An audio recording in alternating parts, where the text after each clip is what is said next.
안녕하세요. 저는 올해 40살이 된 여자입니다. 저에게는 두 딸이 있어요. 이제 초등학교에 입학을 했죠. 그리고 저는 학교에서 아이들을 가르치는 고등학교 수학 교사입니다. 현재 10년 넘게 조금 하고 있네요. 저는 제 일이 너무 좋아요. 적성에도 잘 맞고 학생들과 함께 소통하는 게 정말 재밌답니다. 저희 딸은 쌍둥이입니다. 이란선 쌍둥이라서 생긴 거는 다르게 생겼죠. 둘은 올해 처음 학교에 입학을 했어요. 그래도 둘이 사이가 너무 좋아서 다행입니다. 저는 24살 때 저희 남편을 처음 만났어요. 제 남편의 직업은 소방공무원이었죠. 그때 소방관이라고 하면 불과 맞서 싸우면서 사람들을 구하는 게 너무 멋져 보였어요. 그때 저는 임용고시를 준비하는 대학생이었습니다. 오빠와 저는 봉사활동을 하면서 알게 되었어요. 저는 주말마다 유기견 보호센터에 방문해서 봉사활동을 하는데 오빠는 봉사를 같이 하는 팀원들 중 한 명이었죠. 원래 얼굴을 알고 있었지만 말은 한마디도 나누어 본 적 없는 사람이었어요. 그런데 저는 오빠를 좋아했답니다. 정말 열심히 봉사활동은 하는 것은 물론이고 한 번도 빠짐없이 봉사활동에 참석했어요. 그리고 무엇보다 얼굴도 잘생기고 키도 훤칠했죠.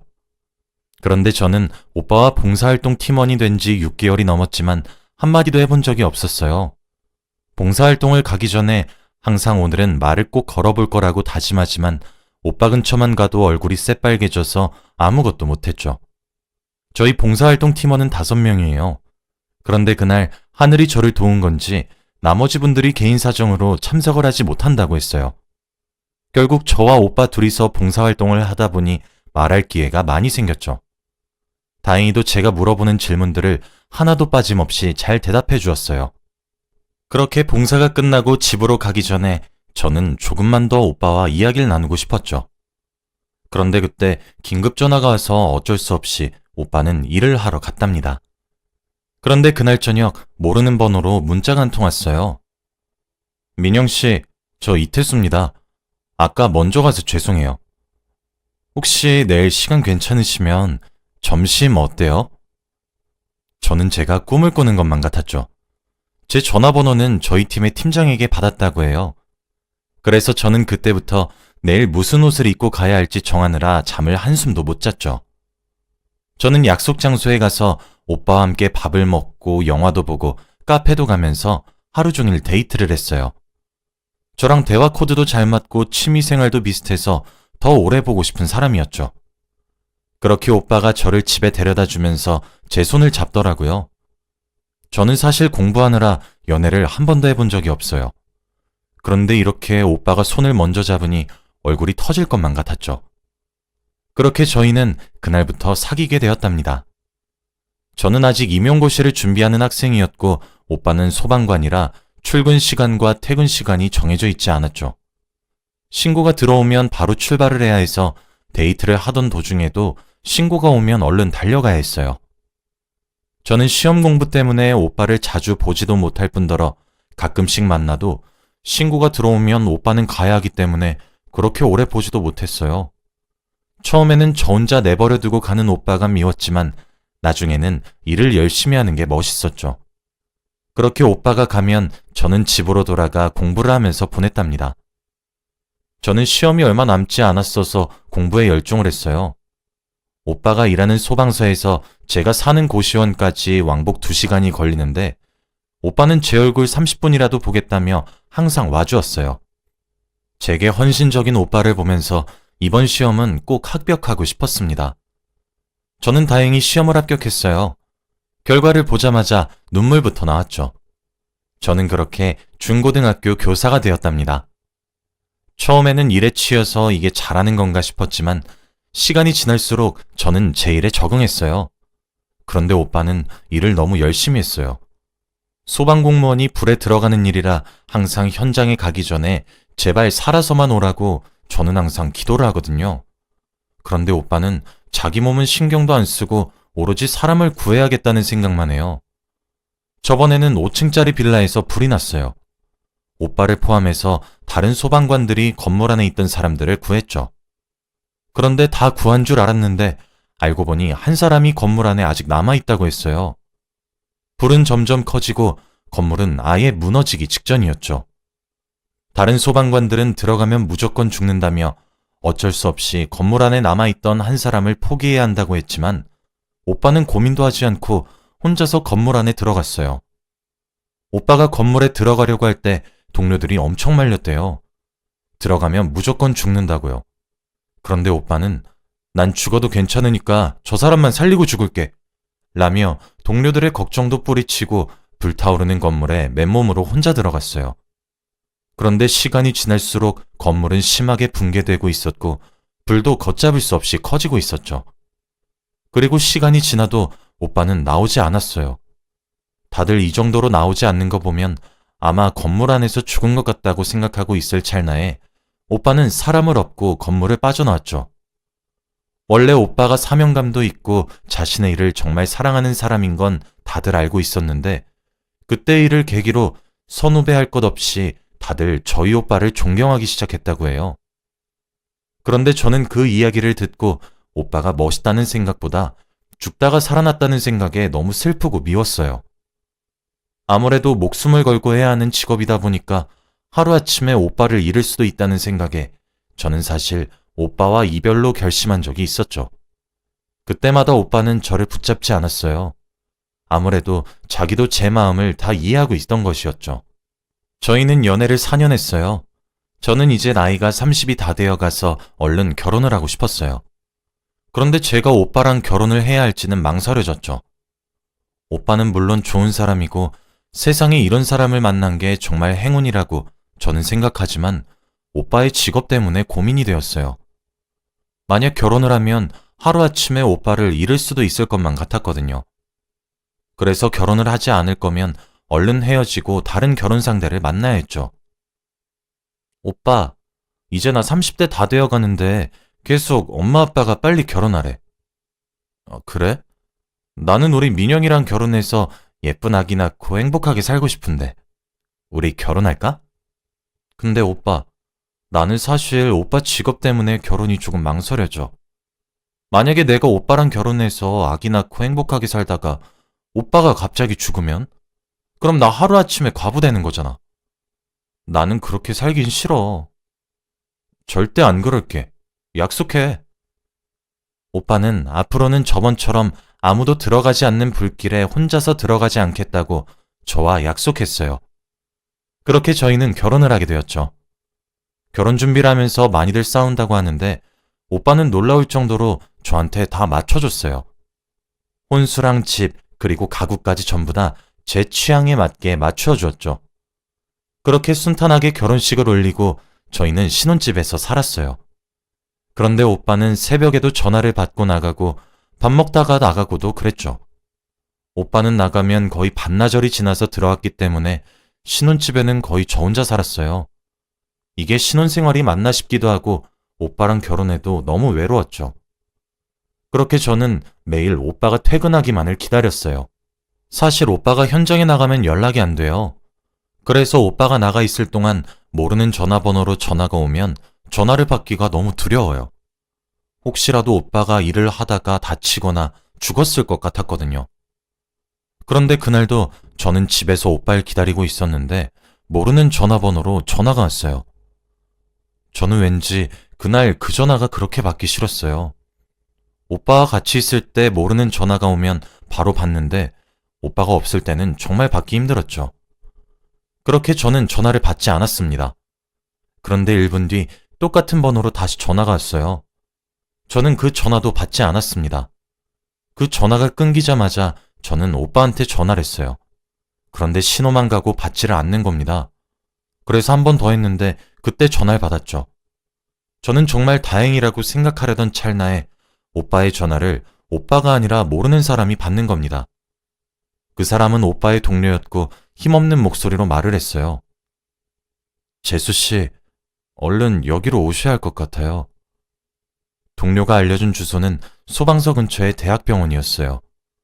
저는 가는 내내 제발 오빠 살아만 있게 해달라고 빌었죠. 너무 급한 마음에 나와서 신발도 짝짝이로 신고 갔어요. 오빠는 응급실이나 중환자실이 아니라 대학병원에 있는 장례식장에 있었어요. 장례식장에 들어가자마자 오빠의 영정사진이 눈에 보였죠. 저는 정말 믿기지 않았어요. 아침에 출근하고 저녁에 보자던 오빠가 이렇게 영정사진으로 저를 마주하다뇨. 저는 들어가자마자 오빠의 사진을 보고 다리에 힘이 풀려 주저앉아 버렸어요. 오빠의 동료들은 저를 부추겨주면서 재수씨, 죄송해요. 라며 저를 의자에 앉혀주었죠. 동료의 말을 들어보면 오빠가 신고를 받고 동료들과 함께 현장으로 출동했대요. 불이 난 곳은 할머니 할아버지들이 계시는 요양병원이었다고 해요.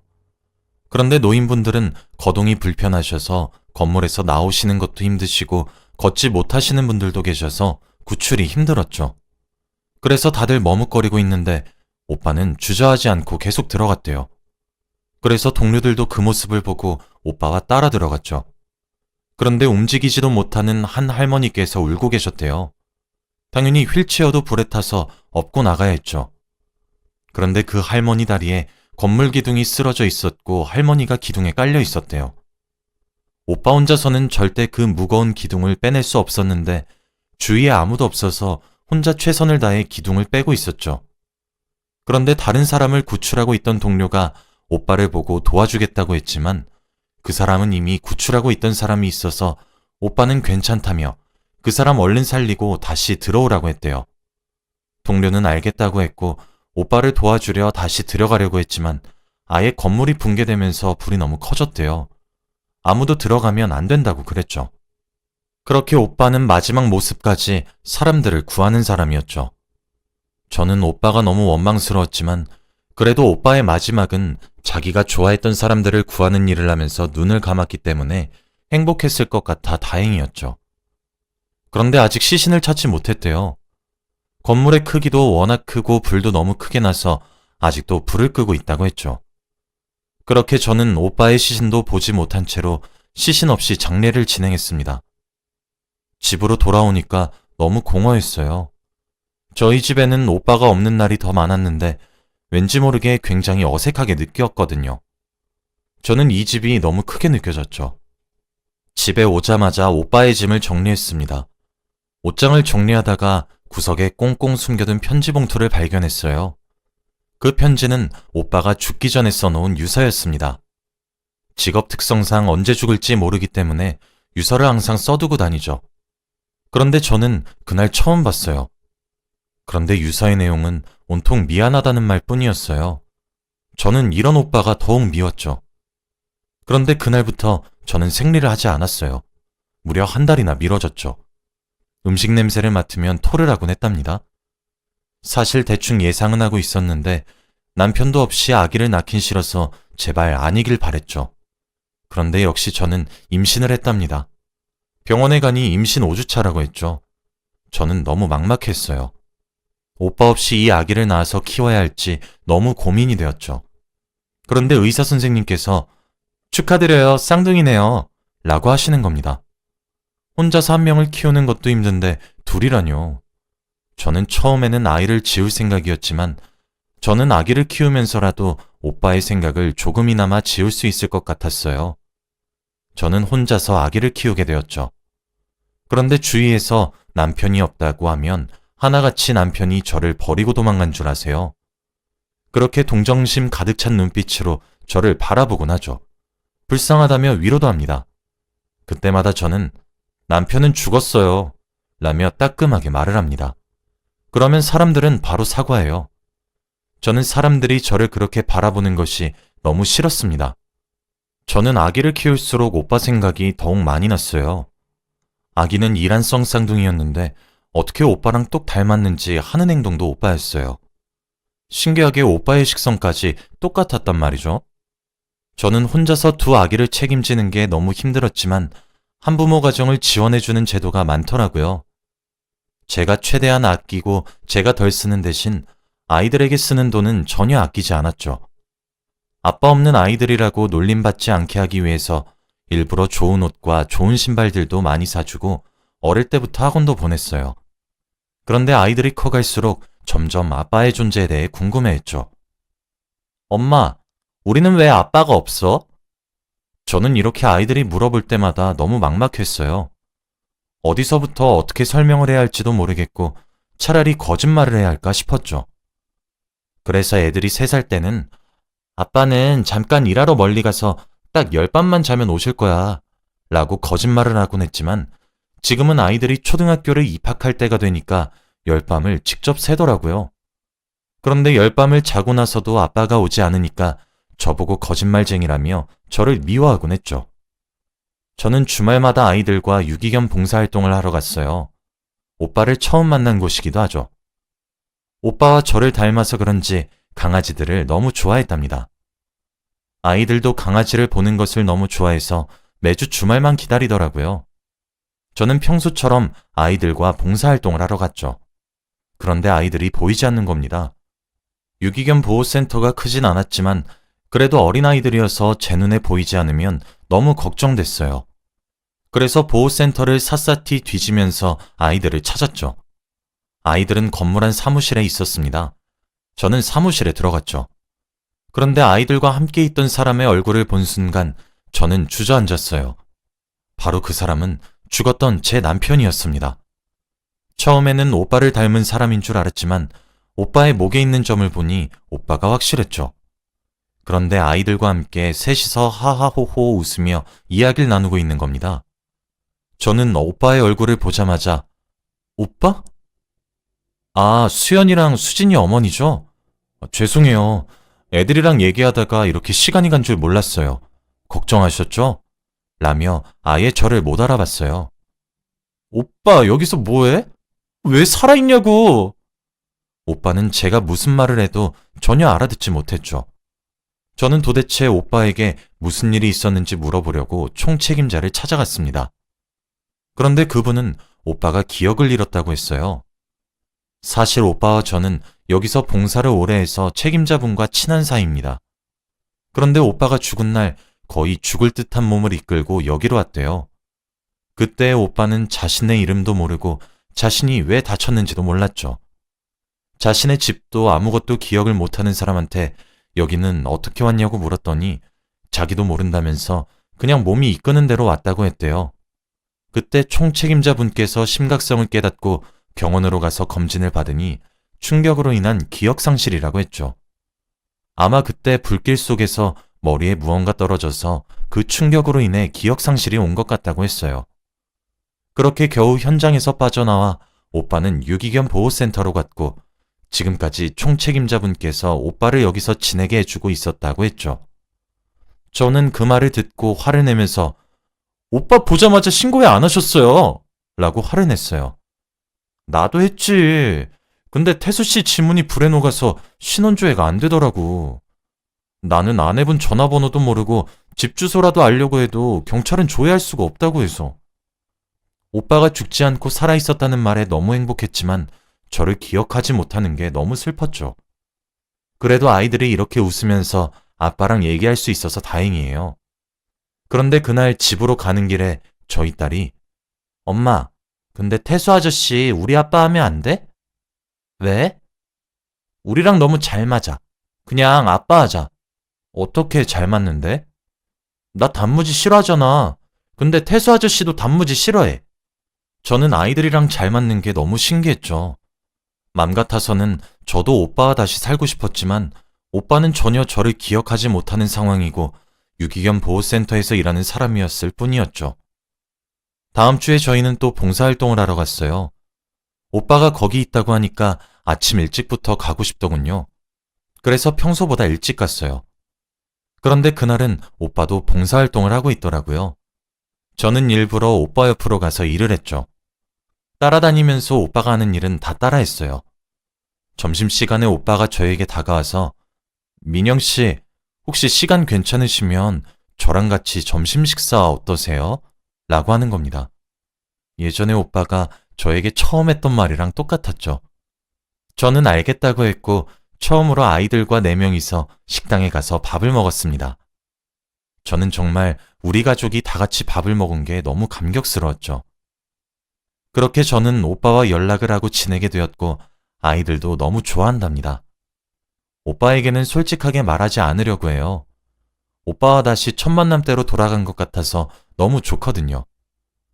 지금은 오빠랑 연애를 하고 있어요. 정말 말도 안 되는 일이 저한테 일어났죠. 저는 지금 너무 행복하답니다. 죽었던 남편이 다시 돌아왔잖아요. 제 이야기는 여기까지입니다. 감사합니다.